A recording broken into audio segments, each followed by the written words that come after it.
Mohammed Abouzaid, and we will talk on the Lagrangian before hearing this. Thank you very much. It's a pleasure to be here. Okay, so what I decided to do for this talk is expand on one of the slides that I had in Philadelphia, if you were there during the last meeting of this collaboration. And so, since it's on one of the slides, I'll be able to spend a little bit more time, I think, giving some background. So let me start by explaining what classical Floer theory is about.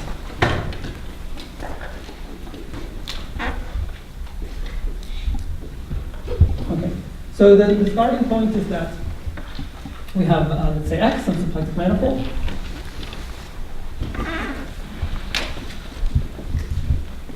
And then you can associate to this, without essentially making any choices, a category which I will write F0 of X, okay? Which I would like to think of as being the chi category at zero energy.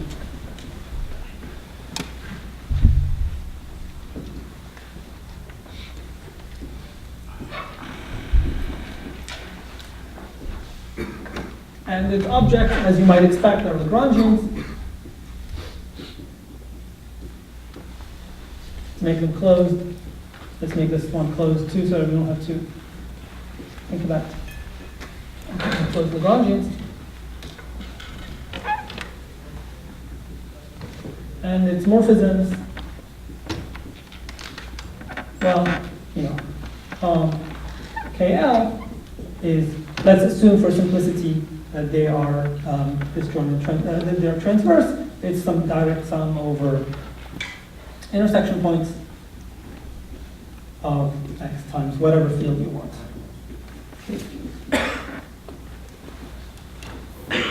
And but then there's no differential. Okay? And that's what is meant by the fact that there's no energy, zero energy.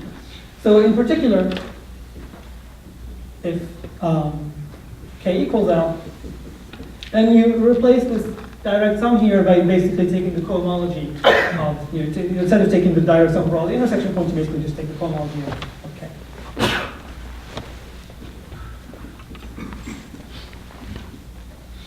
It would be better to do cochains, but let me just write cohomology for that.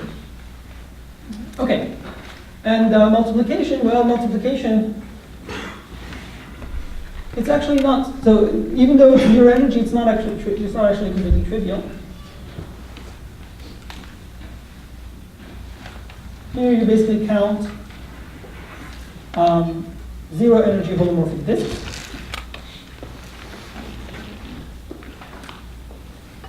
But these happen to be concentrated at the intersection. These are concentrated, or have image contained at the intersection points.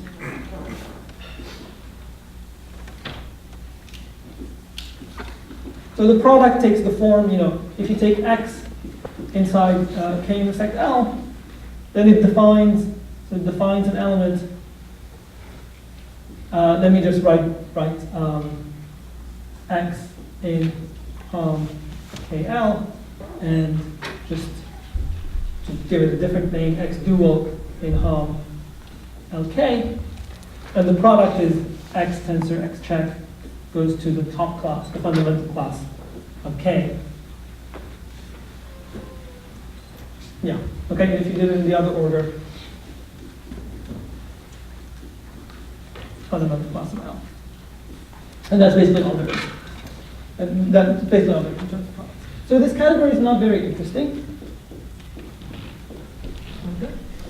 For the following reason. You say fundamental class? Not point class?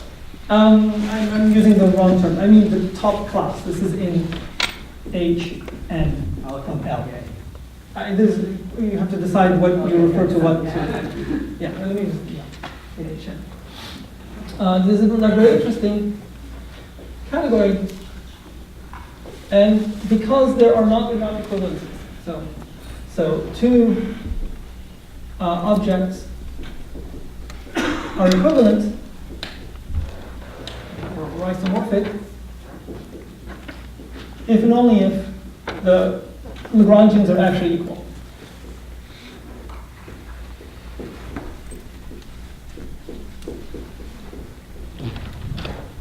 So it, okay, so it just this isomorphism class is the set of all possible Lagrangians. You take this Lagrangian and you do a small perturbation, and you get a completely different object.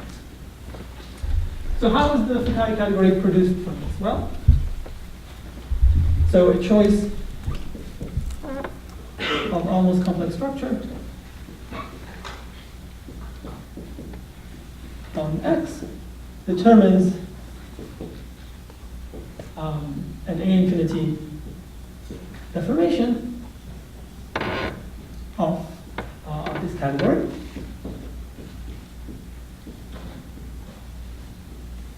Okay. And if you just think, come from a say algebraic geometry, you might think that by that I mean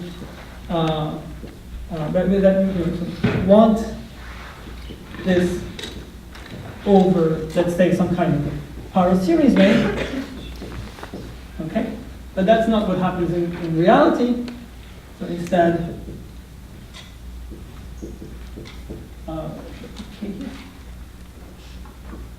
instead we have to use what is called the Novikov ring, which is exactly like, you should think of as being exactly like this power series ring, except that you allow real power, positive real power as a formal variable.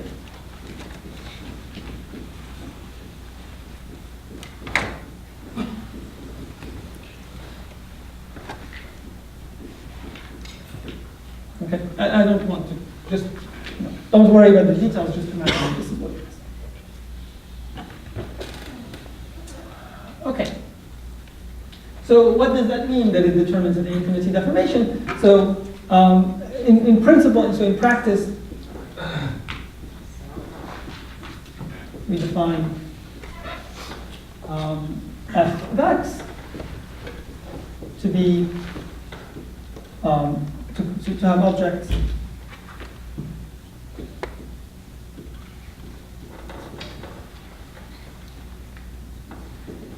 Lagrangians such that, well, you see this A infinity deformation, it turns out that the leading order term of this deformation, so this starts with a class M0 in the cohomology of L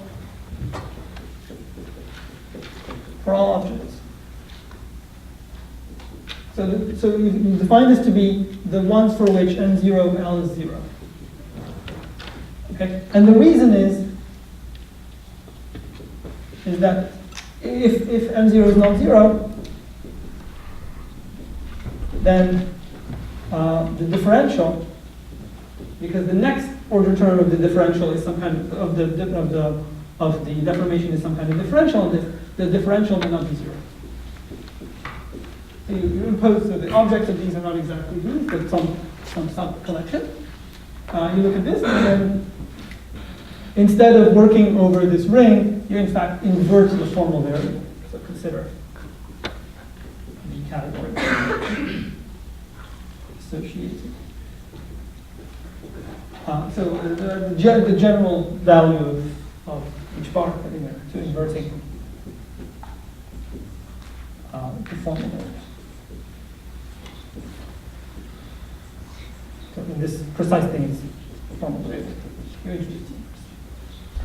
Okay, so that's what this Fukaya category is that enters in definitions of mere symmetry. Okay, that's some notes somewhere, so let me just see what my notes say at this stage. Okay, great. So yes. So there's some. What are the problems? So what I'm saying. So revisited means that we want to introduce some slightly different points of view on this.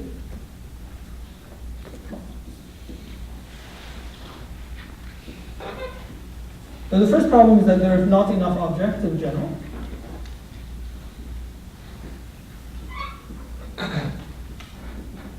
Somehow, you expect by Fourier symmetry prediction that these categories have certain properties, and if you many cases there aren't enough objects. Now you can start, you can partially resolve this problem by allowing Lagrangians with, usually what's done is with local systems. Right, formulas.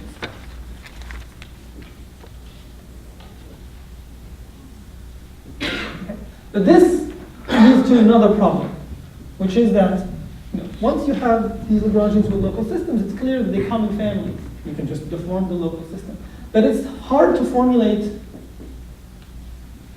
or really understand very well how these families give you families of objects in this chi category.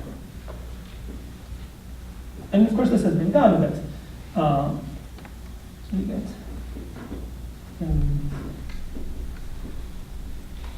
objects.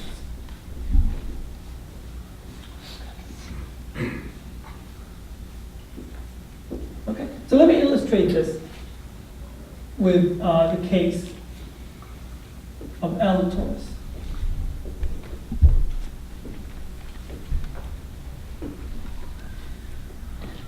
So what do I mean by it? So rank 1 local systems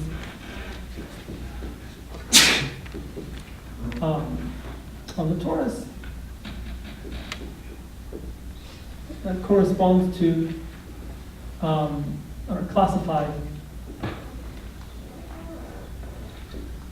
by H upper 1 of Tn with coefficients in the invertible elements. Maybe you have to impose some kind of unitarity condition, but let's not do that right now. Lambda star. So where lambda star is equal to my ring minus 0. So again, if you don't like working over the Novikov operator, just replace lambda by C and just worry about convergence later. Okay, so they form this is some space.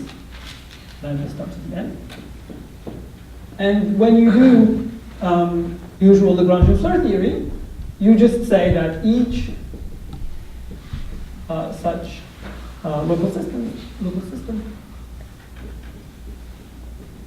gives an object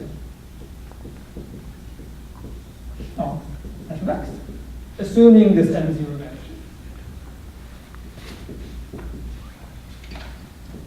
But how are they varying together? How is this lambda star really parametrizing a set of objects? That's hard to formulate. Let's just put Gauss's here. For how to formulate this goes under the name of family Fibonacci. So what I'd like to explain is some kind of approach so that it's clearer that we have these families, and moreover, it will also help us with problem 1 of not having enough objects. I'll come back to that. Okay. So let me continue with the case of the torus. So the cohomology. So let V be H1 Tn coefficient of lambda.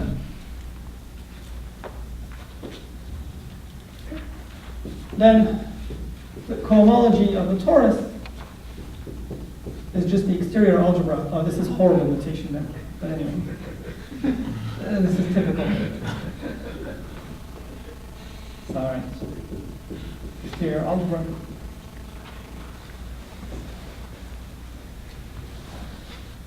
Okay. And then as part of this putative deformation of this category, so the deformation of f of x induces a deformation of this exterior.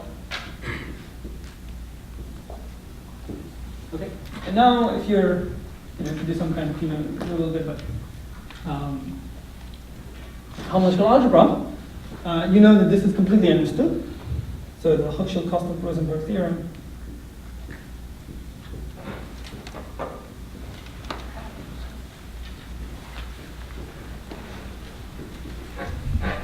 says that so first of all, there's some kind of algebraic machinery that tells you that these deformations are controlled by Hochschild cohomology.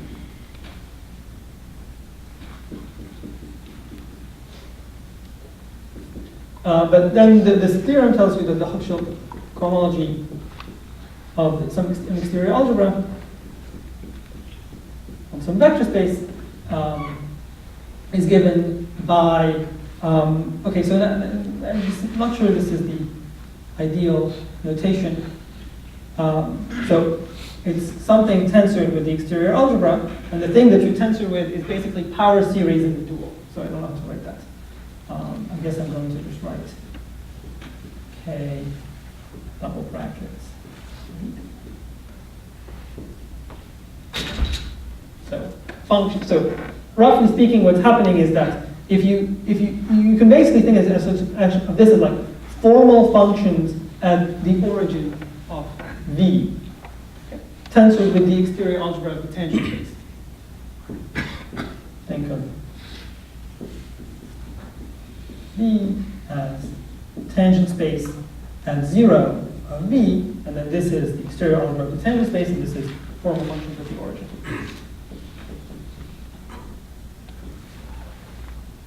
And this is exterior algebra of the tangent space.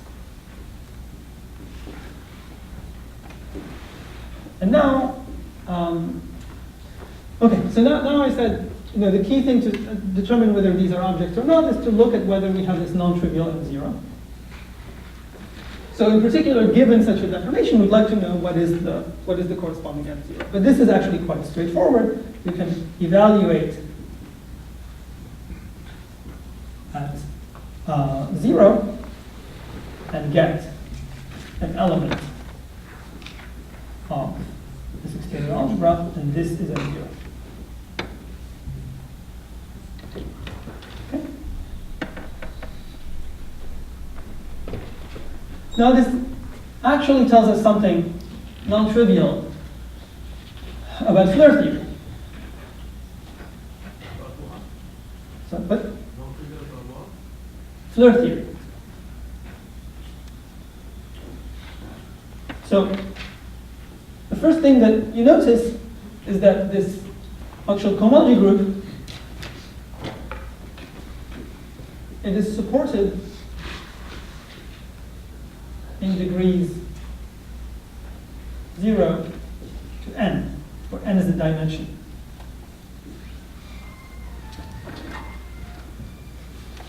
Very pleasant. So that actually says, so there's nothing, so if you of course the chain complex that computes this might have things in negative degree and things in positive degree.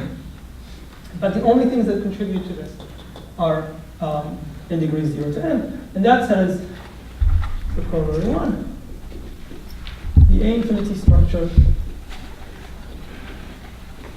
on HF star LL. This is the deformation of CF star.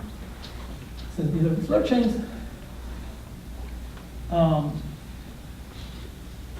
Is determined by the spaces of holomorphic disks of dimension in the range 0 to 10. There may be some modular spaces of holomorphic disks which have more dimension. Well, they can't be of less dimension because they would be negative dimensional. There could be some that have dimension bigger than n, but they don't contribute to this. They don't contribute to this algebraic structure at all. Okay. But you have to be a little bit careful. This is kind of, this is abstract. I.e., if you have two such choices, so if L and K have the same modular spaces of disks of this dimension,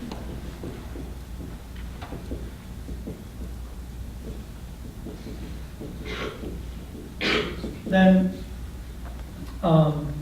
the corresponding A infinity structures are abstractly isomorphic. That doesn't mean that we have some specific basis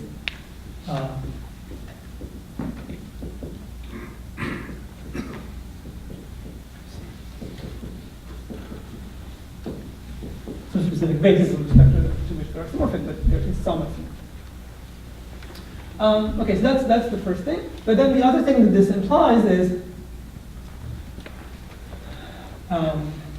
if you consider the situation which many people like to think about, so corollary 2. So if we are working in the monotone situation,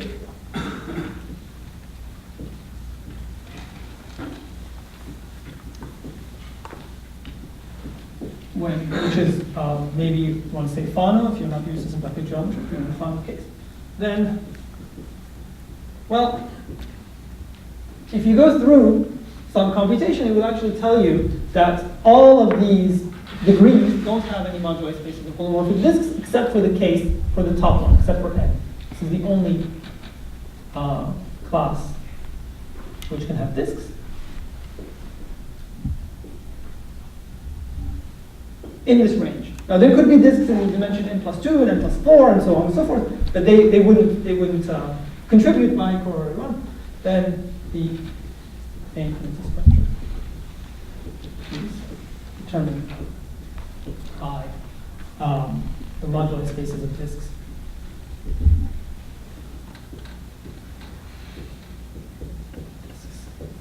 Of dimension n. Okay? And if you take this statement and you try to make it into something explicit, so in fact, the moduli spaces of dimension n corresponds to, well, here there was this kind of K of V star tensor, this exterior algebra, but it corresponds to having just the constant here in this exterior algebra. Function in okay. Well, say if you have a function, then we can look at the corresponding category of matrix factorizations.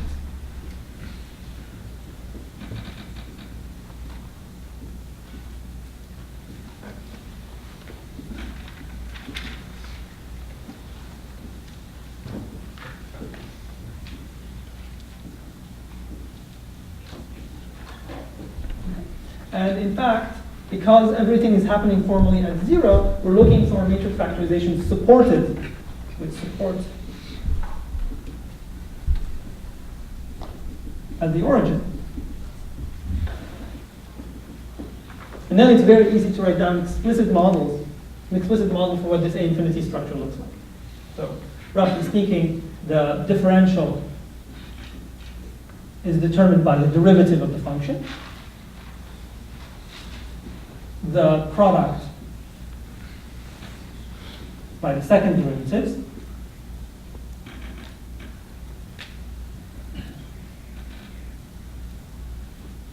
And the higher product by the higher derivatives.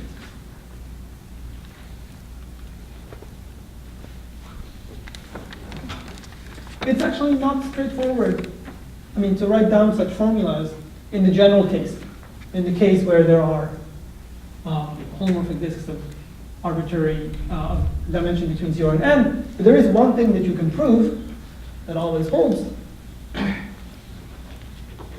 Oops.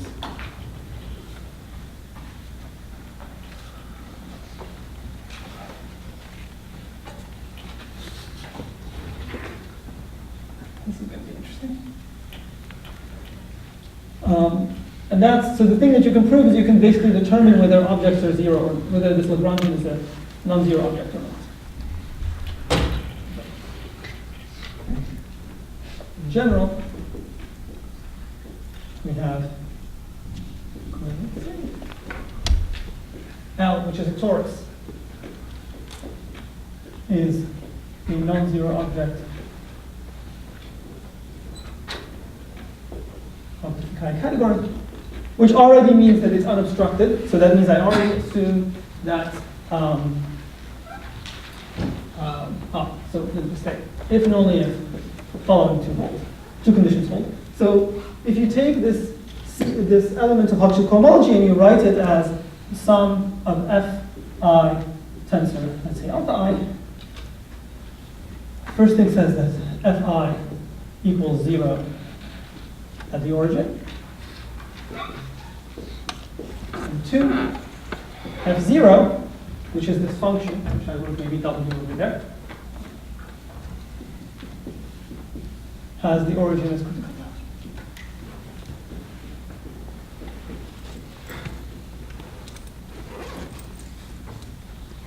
So, in this way, you can kind of, at least from my point of view, and somehow distance like topology, I would like to have many Lagrangians that I can use to define Floer homology, to construct invariants, and at least for Torah, you can basically figure out, if you use this class of this version of Floer theory, you basically know exactly when you have a hope of something being 0 or being non-zero.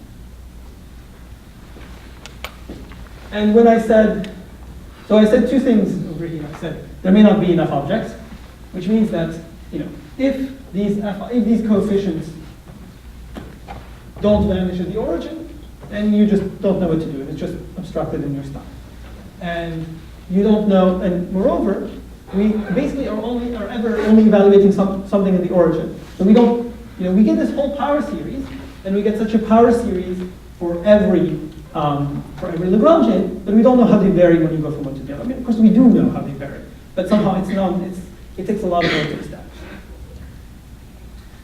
Okay, so now I can talk about what I mean about revisiting this point. So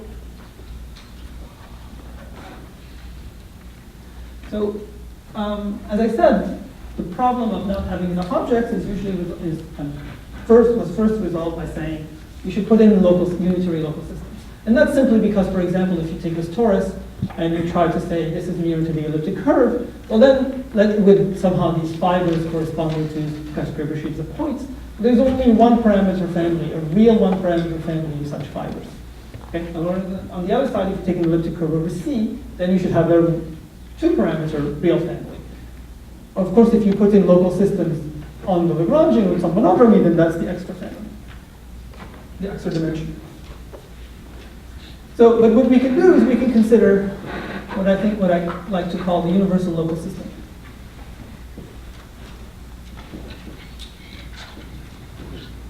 So in general, it takes a bit of technology to introduce, but now let's still assume, so maybe I'll say something again, but let's assume still that L is a torus. But I won't write Tn, I'll just keep writing it. Then I want to consider the local system, which I will denote U, that corresponds to the group ring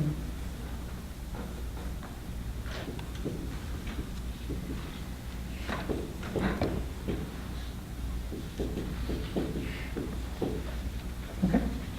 So in classical fact, there's a correspondence between representations of the group ring and local systems on the topological space. But in particular, there is the group ring itself as a representation, as a module over itself, and that's what I call this universal local system. And just because we're working over the Navier ring, I'm going to kind of drop this and make it lambda.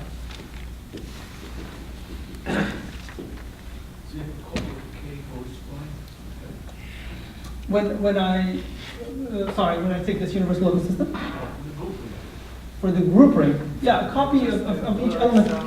Let me just that's just here. Okay, this for a torus is pi 1 is abelian. It's actually Zn. Okay, and if you try to work out what this group ring is, it's something like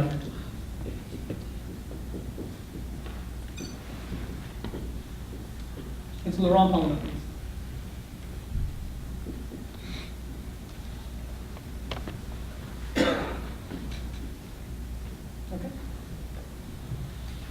So now Laurent polynomials are the same with this, with coefficients in lambda, are the same as functions on lambda star to the n. But so far it's not clear how it appears, because I said just take this local system and just notice that this local system can be interpreted like this. The real computation that tells you that functions on lambda star to the n kind of makes that as something that you can construct theoretically, is to take this local system and try to compute on U, where this computation takes place in the category of local systems on L. Okay? But this you know how to define. This is something like the cohomology of L with coefficients in this. And if you compute this, you get back U. So that you are right. You get back. I don't want to call it U, I want to call it Laurent polynomials. Lambda pi 1.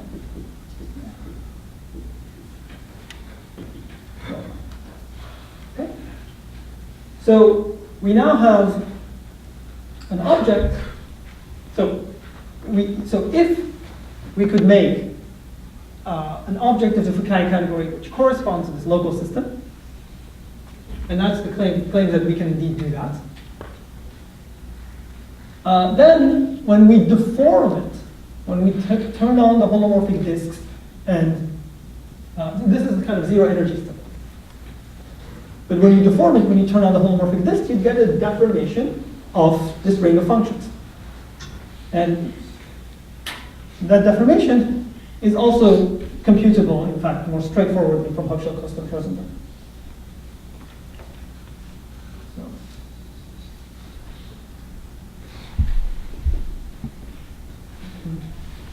Make U into an object of my category, then we get the deformation of the ring of functions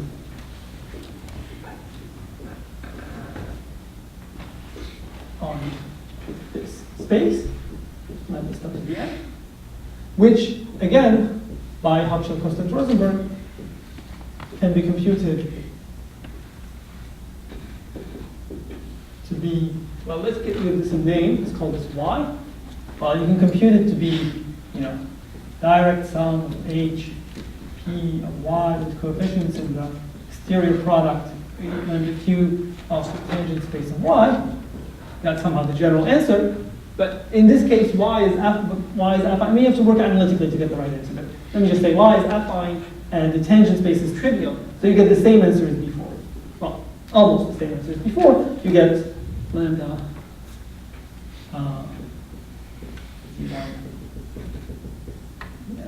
minus tensor some exterior algebra of the tangent space of y. Let me just call this K. Just local notation. Sorry. What? Exterior algebra. Oh, this one. Oh. Yeah, it's K star. It's like lambda star is equal to lambda minus 0. Like K star. Okay. I can call it K star. So maybe you consciously omit that detail, but this, if yes. there is a convergence issue, Yes. you cannot use Yes. So this is algebraic functions, and instead you need analytic functions. Yeah. Oh, yes, absolutely. Can I omit that detail? Yes. This is not. If you actually go through Floer theory, you don't actually get something in here. You get something in analytic functions. So you have some kind of series, Laurent series instead of Laurent polynomial. So anyway, so you land somewhere in here, and let's recall that we had something of the form K kind of series in some vector space V, dual tensor exterior algebra on V, when we considered just the usual story, the classical story. So the main thing that I want to explain is that this deformation and this deformation should be thought about as the data of these classes put together for all possible rank 1 local systems. That's really what's happening. Okay? How do you do that? Well, given a local system we get point in lambda star to the n. Why? K star. Maybe it's better if I call it K star. Okay? Why? And then you can just take a global function that's defined on all of y and take its formal germ at that point. That's what's happening here. Germ at that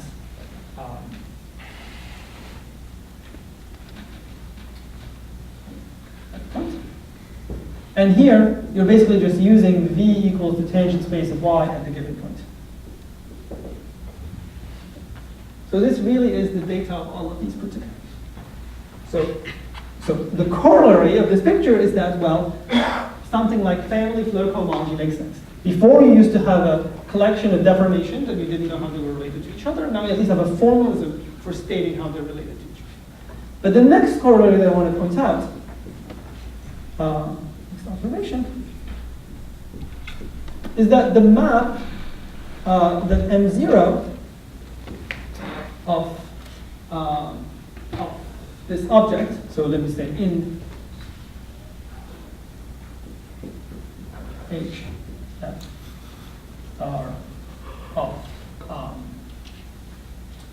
L equipped with the universal local system and L equipped with the universal local system. This, well, before when we did the kind of the cohomology, we got this part. Now we're going to get this part evaluated at 1. Corresponds to the function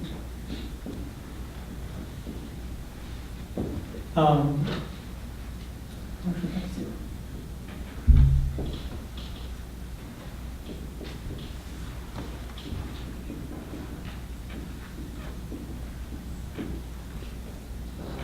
So in particular, if you go back here to this discussion that I was saying, in particular, whether this object L comma U is obstructed is determined by the spaces of this to the dimension n.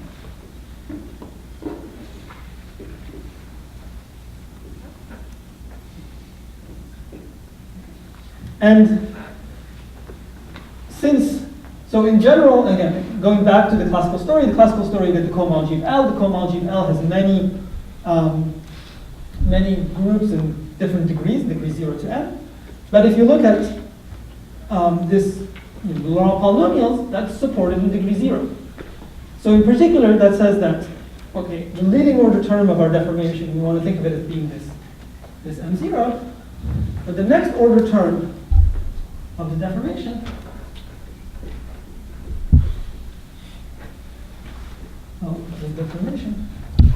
is M1, is the differential, and this identically vanishes.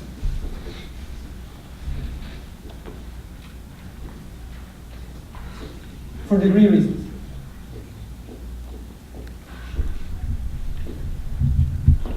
Okay. So these objects, the other objects we were talking about, in order to determine whether it's sitting right here, whether it's a non-zero object or not is determined by whether the function is 0 at the origin. First you need that, not the function, the polyvector fields are 0 at the origin, and once they're all 0, then you have to have a critical value. Now this object,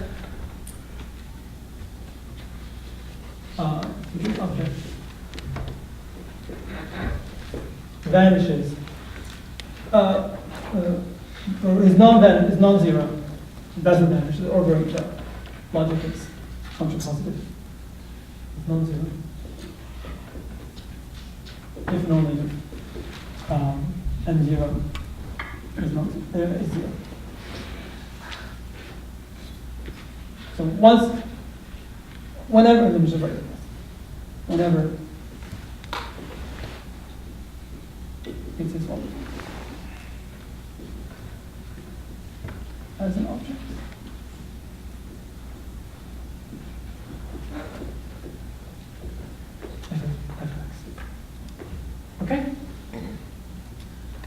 So now, so it looks from this point of view that somehow I'm saying the function, the leading order term here, determines whether it's non-zero, and then you know, if that function vanishes, then nothing happens. But that's not quite, nothing happens. It should not be interpreted that way. You know, there are plenty of other terms here. All I'm saying is that they don't contribute to the, this is called the curvature, and they don't contribute to the differential. So what do they contribute? So the easiest way to do this is with some kind of list. The moduli spaces of dimension. So here with the dimension n, they're the ones which determine whether this object is unstructured. The ones of dimension n minus 2 give rise to a deformation of the product structure.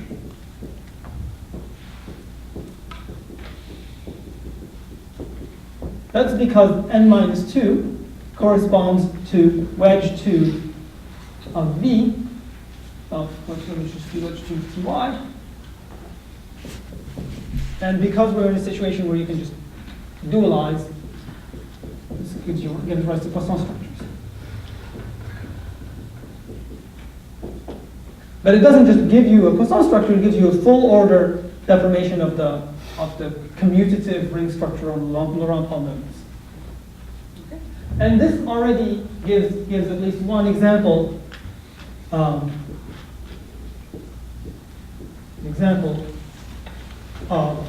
why I'm saying that kind of this new point of view is supposed to give us more objects. How we get more objects. For example, if you assume that this Poisson structure doesn't vanish anywhere, okay, then if in the classical story there is just no object of the Fukaya category, because you know basically from the point of view of just algebra, non-commutative algebra, if you take this, if this Poisson structure is nowhere vanishing, then if you take the modules corresponding to all points, they will all, none of them will survive the deformation. They will all become obstructed. Okay? So if you go back to symplectic side, that tells you if you take your Lagrangians with local systems, there will be no Lagrangian with non-trivial local system that defines an object of this Fukaya category. But this defines an object of the Fukaya category. This object, if you have this kind of, if you manage to make sense out of it. Okay, great. And now, that's of course not the end of the story. The next part is that the moduli of dimension n minus 4 give rise to a non-trivial higher product, like the non-trivial n4.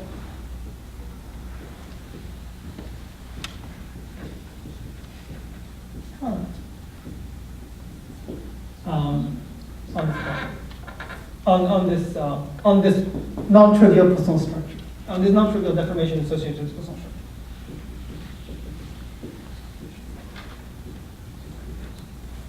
And once I've said this, you know, so on and so forth, but of course the homological algebra tells you that there is only kind of n over 2 of these possible things that you can have. That doesn't mean the other ones vanish. It means the other ones are determined by the first n and a half, up to change of coordinates. Great. So I think kind of one interesting question that we should probably be looking for is kind of natural places where kind of in trying to understand mirror symmetry, these kind of non-commutative deformations appear. And of course, there's been work of Oru, Katsarkov, Orloff on this many years ago. I can't see that. Yes. But maybe it's time to kind of revisit it with some more modern technology. Okay, so that's that part. What time is it? How much time is it? Okay, thank you. Great. So sorry, let me just give me. So what did I mean to say next?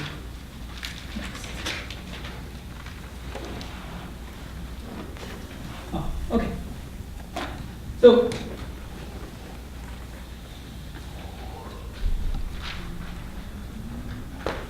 I described the story for Lagrangian tori, and it really works. It really can be done with current technology. So this story can be implemented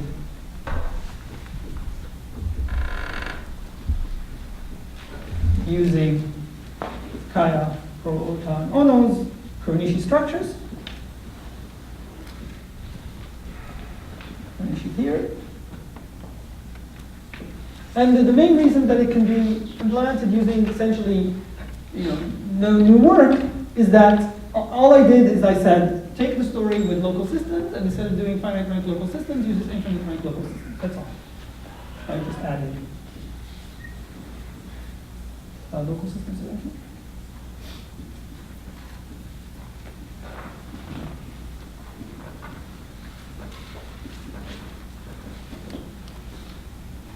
But that's the special case of tori. In fact, you can do this. You can do the same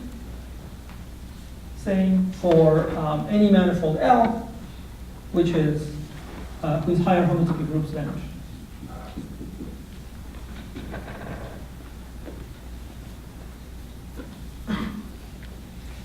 So what should happen in general? So this is some kind of topological condition. And this is exactly the topological condition which implies that the homology of the free loop space, of the base loop space, is concentrated in degree 0. And so it's sufficient to work with these classes here, with this kind of group ring. So in general, we should replace the group ring if we want to have the right theory. We want to have the theory that really recovers all the necessary information.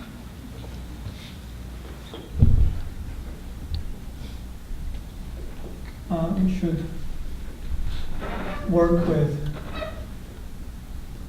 not the group ring, but it's the right version,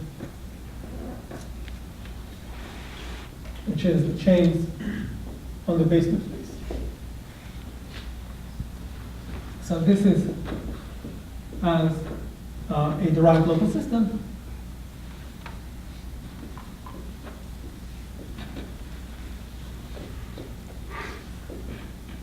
On L.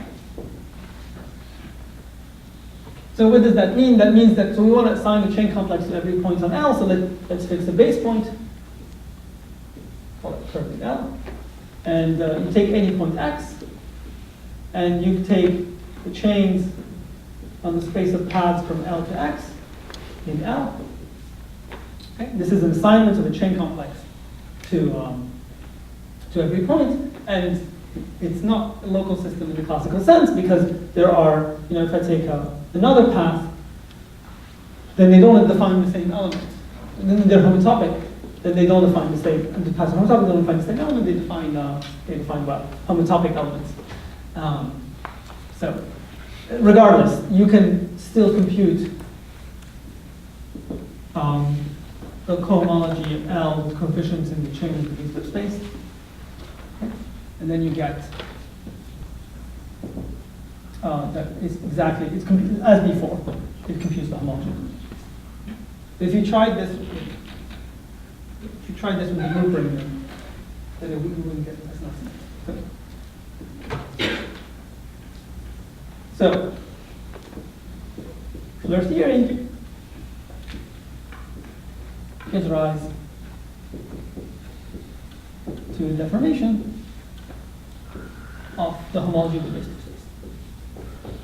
So you could still try to use, the Kuronishi theory of Kaya-Ota and Ono to build these deformations, but it would become, it would take more work because whereas before in the local system part you were just keeping track of something rigid, just some homology class. Now you're not doing that anymore. You're actually keeping track of some elements of the chain complex. So for example, you have to decide which chain theory you will use here. If you try, you could go back to the first version and maybe use kind of singular cochains, but that's very messy. And the cleaner versions have been using the round cochains in this part of the theory, but now you use the round cochains with something which means. So there's quite a bit of technicality that have to be handled. Yes? So is it clear that there are a priori non-new analytical difficulties in the Floer theory that are caused by these higher appearances? So yeah, so the main point I'm going to make is it's the same disks. All we're using is keeping track of them keeping track, it's squeezing more information out of them. It's the same moduli space as holomorphic curves. Only thing that's happening is that we're extracting more information from it. And then we can say it precisely.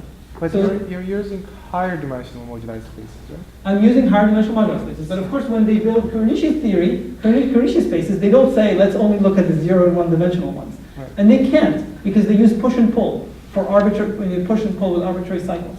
So that part is fine. It's just the question of what chains you use. That's the part of it. The problem is not analytic but political. Exactly. The problem is not, so you go from, one way to think of Floer theory is you go from holomorphic curves to some kind of notion of Kuronishi space.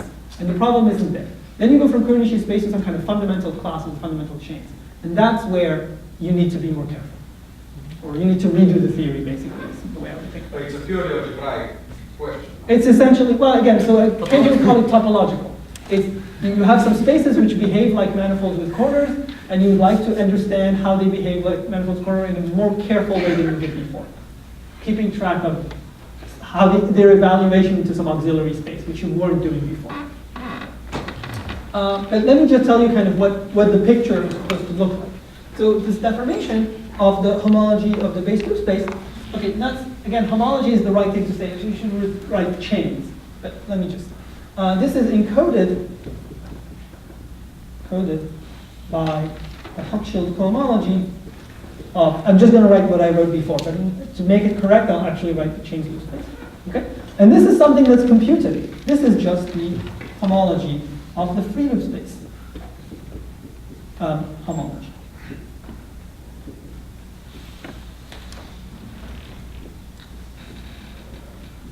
Okay? So this part is just some kind of pure algebra. Well, maybe I'll just say algebraic topology. So one way to approach this problem is to, instead of trying to construct this deformation by hand, you just construct an element, a Moore-Cartan element in here. In characteristic 0, you want the Moore-Cartan element. In general, you want whatever the correct analog that is.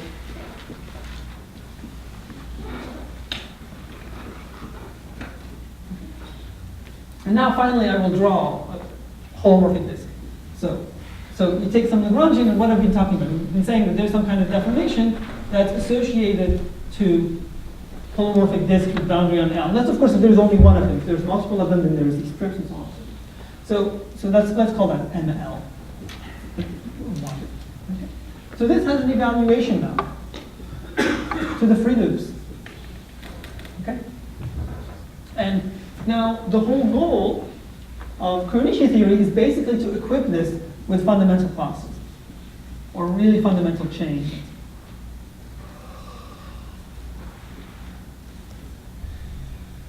So let's write this for that.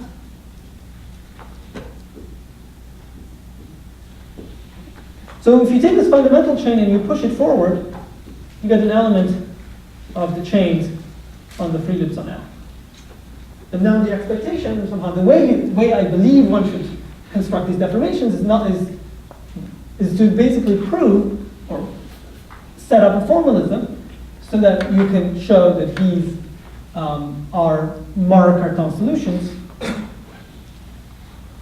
with respect to a natural L infinity or maybe E2 structure on the chains on the free loop space.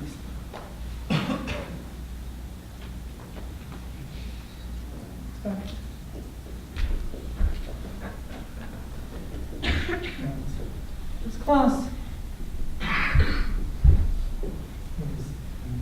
one element with respect to L infinity or maybe E2 structure on chain.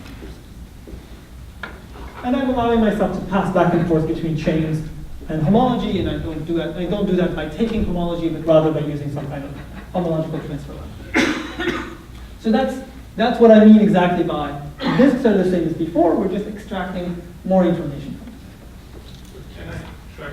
So is it what we're doing? So even if a disk belongs to some kind of higher dimension moduli Yes. space, we only kept track of the point in this loop space of its boundary.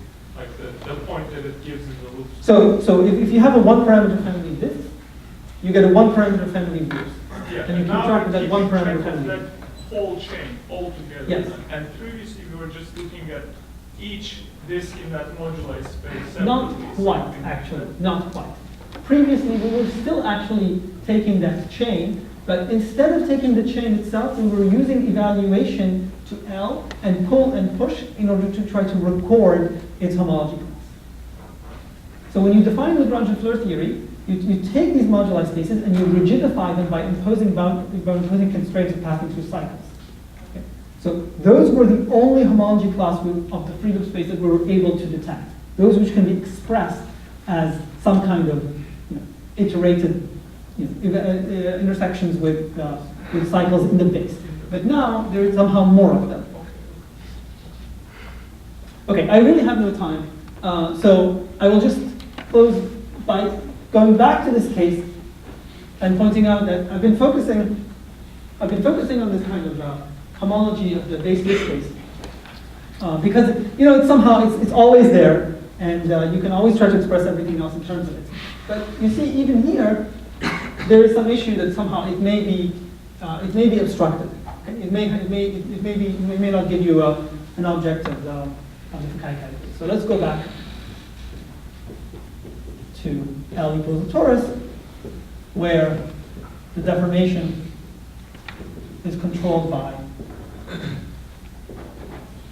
something like W, which is a function.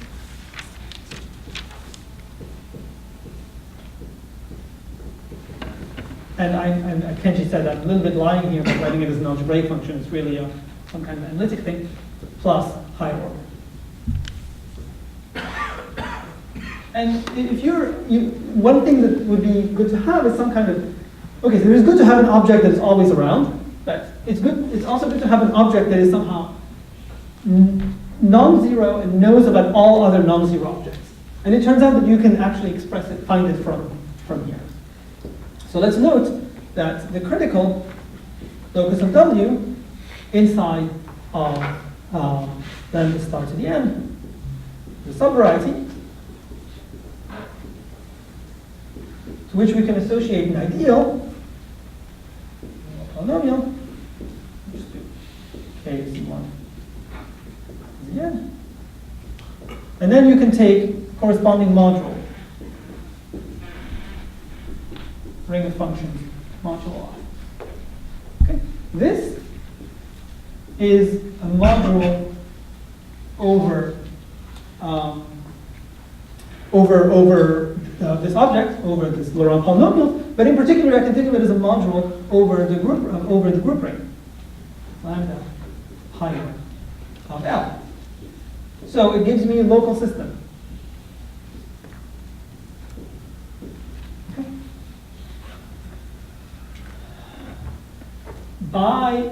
Essentially by definition, this local system is unobstructed.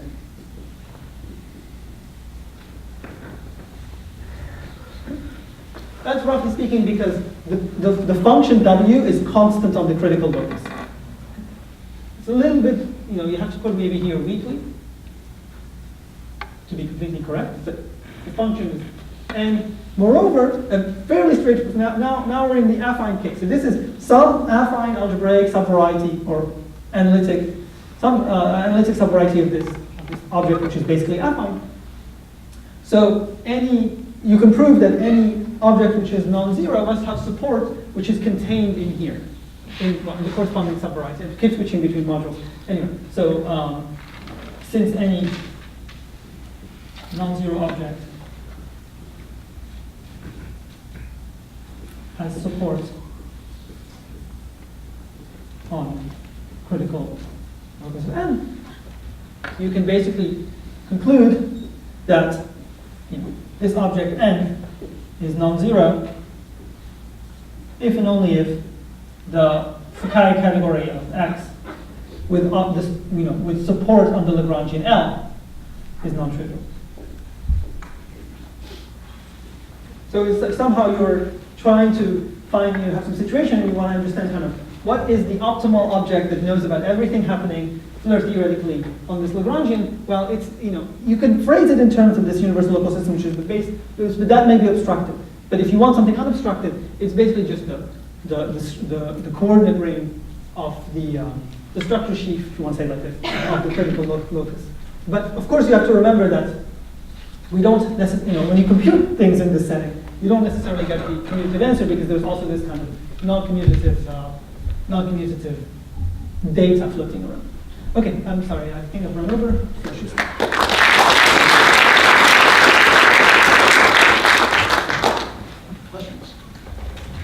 So I just want to make sure I understand. This last statement you made is just like a generalization of Dickerhoff's theorem that over on the B side, like if you want to look at DVCing, it's sufficient to look at, for instance, the skyscraper sheaf and isolated singularity, just n depending on. Yeah, so that's isolated singularity. Yeah, for isolated singularities, that's exactly the statement. And I'm saying, yeah, exactly. If you are in the affine situation, there's a generalization of that thing, which just says look at the structure sheet. And it is a generalization in the sense that there's also this non-commutative stuff floating around, which you basically use some spectral sequence to take care of it.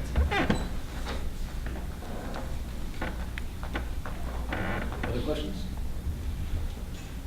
That was speaker again.